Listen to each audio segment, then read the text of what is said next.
O Senhor esteja convosco. Proclamação do Evangelho de Jesus Cristo, segundo Marcos. Naquele tempo, um leproso chegou perto de Jesus e de joelhos pediu: se queres, tens o poder de curar-me. Jesus, cheio de compaixão, estendeu a mão, tocou nele e disse: eu quero. Fica curado. No mesmo instante, a lepra desapareceu e ele ficou curado.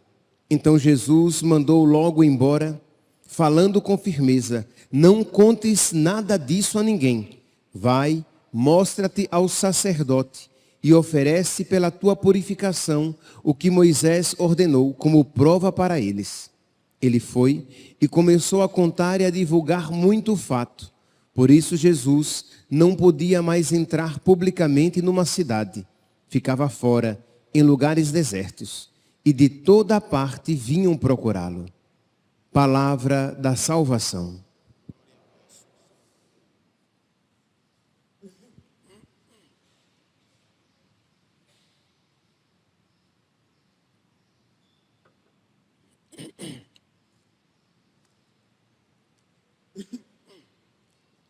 Caríssimos irmãos e irmãs,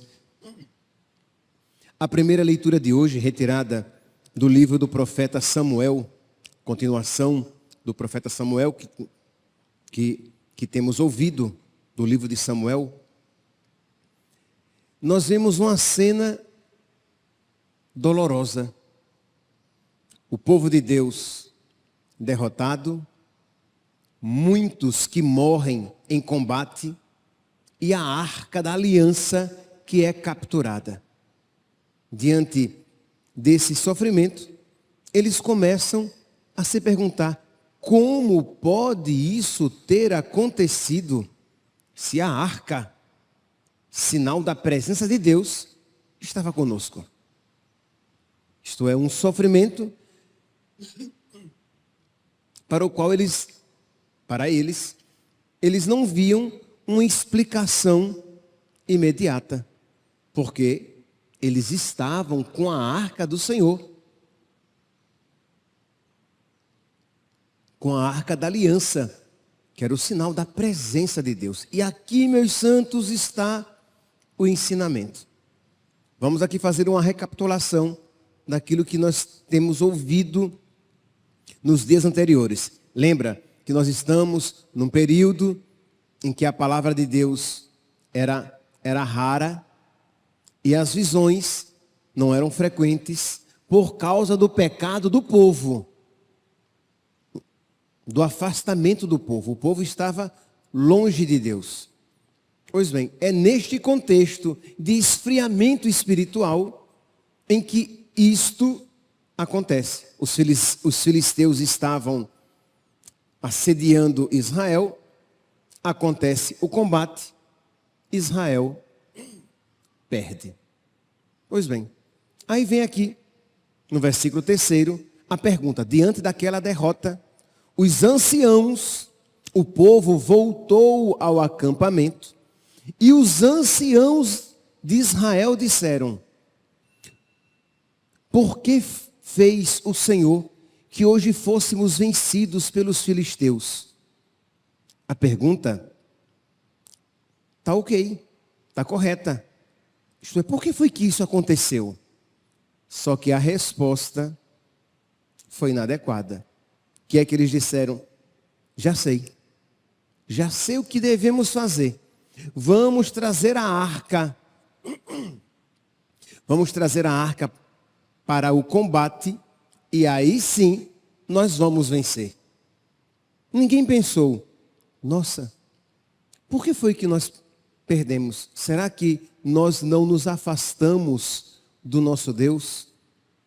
Ninguém rezou, ninguém escutou, Ninguém pensou em conversão.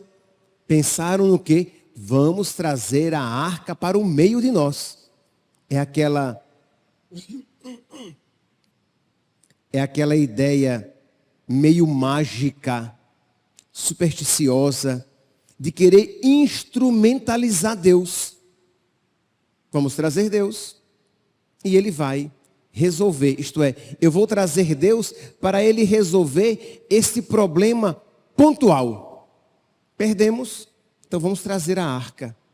Meus irmãos, esta atitude, ela é infelizmente muito frequente na nossa vida. Isto é, buscamos Deus, porque a busca da arca da aliança era um sinal da busca de Deus. Buscamos Deus quando estamos em perigo. Buscamos Deus quando estamos com algum problema. Buscamos Deus quando queremos que Ele resolva algo que está nos atormentando. Buscamos Deus porque queremos alcançar uma graça. Mas percebe, não há oração, escuta de Deus, mudança de vida. Não. É uma instrumentalização de Deus. E, meus irmãos, Deus não é um objeto sagrado que nós utilizamos segundo os nossos interesses. Deus é Senhor. Deus não é um instrumento. Deus não pode ser um meio para que eu atinja um fim. Entende aqui? Isto é, Deus não é algo a quem eu recorro porque eu quero alcançar outra coisa. Então Ele vale. Ele é usado para uma outra finalidade.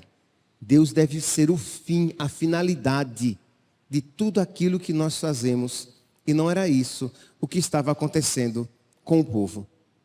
Então, o povo pensou que poderia se utilizar de Deus para resolver aquele seu percalço. Pois bem, diz então que eles vão. Então o povo mandou trazer de Silo a arca da aliança, versículo 4.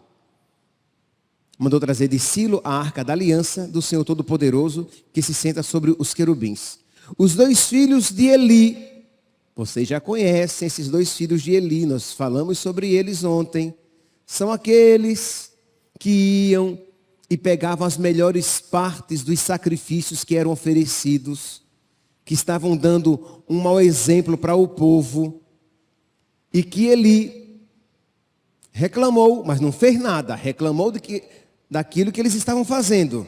Está errado, mas como pai, não teve uma atitude firme para impedir que aquilo fosse feito. Pois bem, são esses 2. Os 2 filhos de Eli.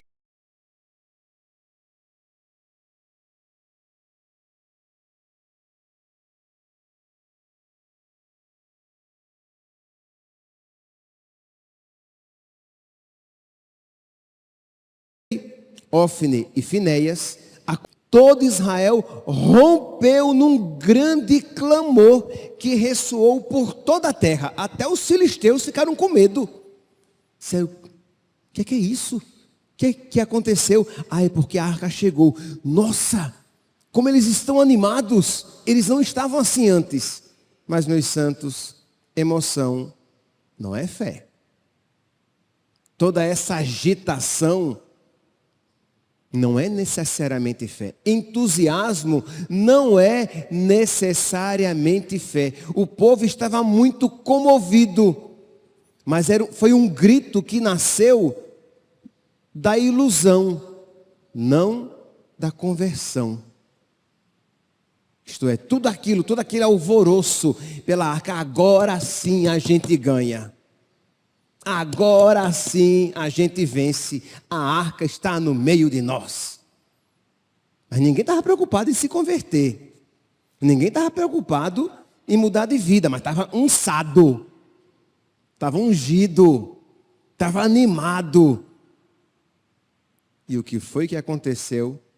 Eles entraram no combate. E a desgraça foi pior ainda. Que se no combate anterior tinham morrido 4.000, agora morreram 30 mil.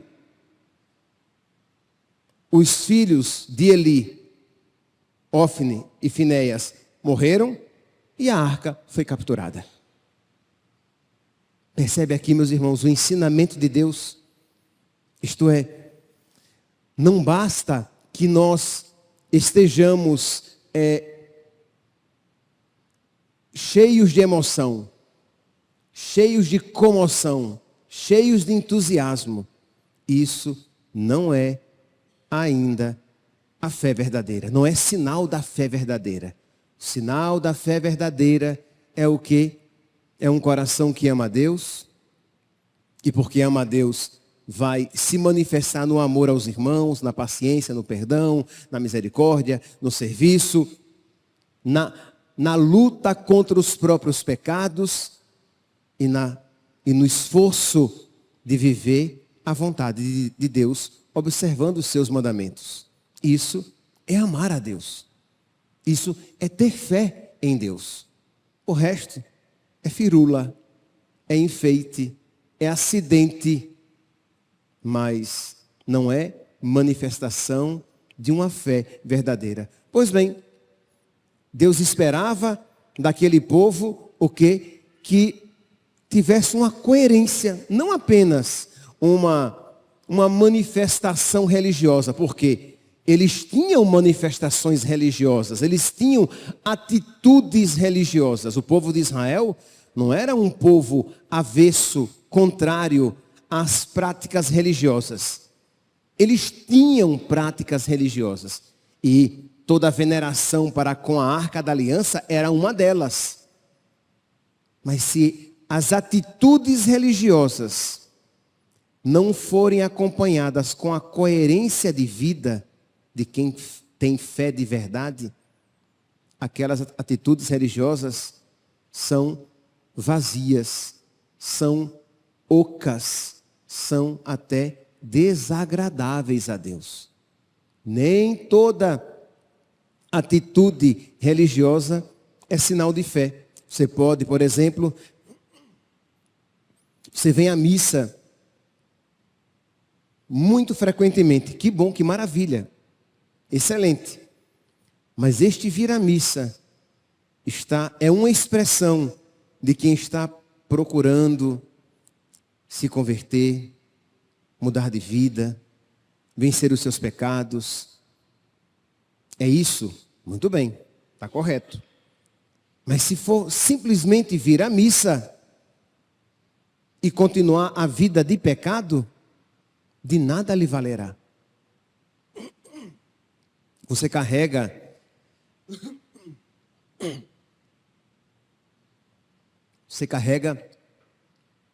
o escapulário, a medalha milagrosa. Não vou nem perguntar. Quem aqui carrega o escapulário? Eu acho que 99% carrega o escapulário.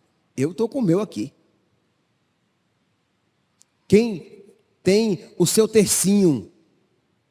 Quem tem a medalha de São Bento? Ok.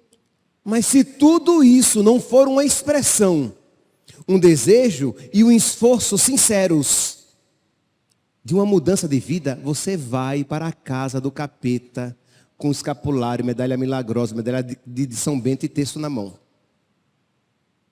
Com tudo isso. Não são amuletos, entende? Não instrumentalize Deus e as graças que Deus lhes concede. Porque o povo perdeu a batalha com a Arca da Aliança. E a derrota posterior foi pior ainda, quando eles estavam com a arca, do que quando eles não estavam com a arca. Que a primeira derrota foram 4 mil, a segunda foram 30 mil. Entende aqui, meus santos? É essa mudança de vida, essa mudança de coração. Deus permite então aquele sofrimento, aquela derrota, para ensinar o povo a voltar ao essencial. E em que consiste o essencial? Caminhar com Deus. Um coração modificado, um coração que procura de verdade amar a Deus. E é esta a mensagem para nós. pedir a Deus a graça de caminharmos com Ele. Pedir a Nossa Senhora, nós que carregamos o seu escapulário, minha mãe, me ajude, minha mãe, para que eu odeie o pecado como a Senhora, para que as tuas graças não sejam inócuas, mas eficazes na minha vida. Quando você carrega a medalha milagrosa, ó Maria concebida sem pecado, rogai por nós que recorremos a vós. Para que você fuja de todo erro e seja sempre sim a Deus como ela é. Quando você carrega ali o seu terço, rezando as Ave-Marias, pedindo a Nossa Senhora para ter um coração que acolha Jesus, que ame Jesus, que adore Jesus. Aí sim, todas as práticas religiosas serão agradáveis a Deus, porque expressam um coração que deseja caminhar com Deus e não se utilizar de Deus. Aí você está cheio de penduricalhos religiosos. Cheio, a sua casa parece mais, não sei se vocês conhecem a expressão, capela de beira de estrada, cheia de imagens e nada contra, muito pelo contrário, tudo a favor das imagens. Mas isso, você tem relíquia que não sabem nem mais onde guardar. Ótimo. Mas tudo isso está sendo uma expressão verdadeira, sincera, de quem busca a Deus, de quem está lutando contra os próprios pecados, de quem está procurando fazer aquilo que alegra o coração de nosso Senhor? Sim. Se não, você se perderá com tudo isso que você tem e carrega e parece. Você é padre, você é catequista, você é ministro extraordinário da comunhão eucarística, você é coordenador da comunidade, você canta os louvores do Senhor na missa. E não obstante todos os seus cargos, se você não caminha com Deus, se você não é amigo, amiga de Deus, você irá para o inferno com todos os cargos, padre, bispo, ministro extraordinário da comunhão, catequista, cantor da missa, porque nada disso foi uma expressão sincera de quem ama a Deus e procura a Ele se adequar, caminhar com Deus. É esta, meus santos, a mensagem que eu não vou negar, é um soco no estômago, né? Essa primeira leitura é um soco no estômago. E o foi para Israel, porque vocês podem imaginar como eles voltaram para casa desolados. Porque não é que de imediato aprenderam a lição. Foram derrotados uma vez, pensaram que aquela atitude segunda iria resolver o problema, a derrota posterior foi pior ainda, e voltaram e tiveram que amargurar esta lição e aprender o ensinamento. Nós já sabemos qual é o ensinamento. Nós podemos até nos privar de um segundo sofrimento, de um outro sofrimento, mas que Deus não nos prive, se for o único caminho de nós aprendermos a verdadeira lição, que amar a Deus com o coração convertido é a verdadeira expressão da nossa fé, e não o mero apego e gosto a coisas religiosas. Louvado seja nosso Senhor Jesus Cristo.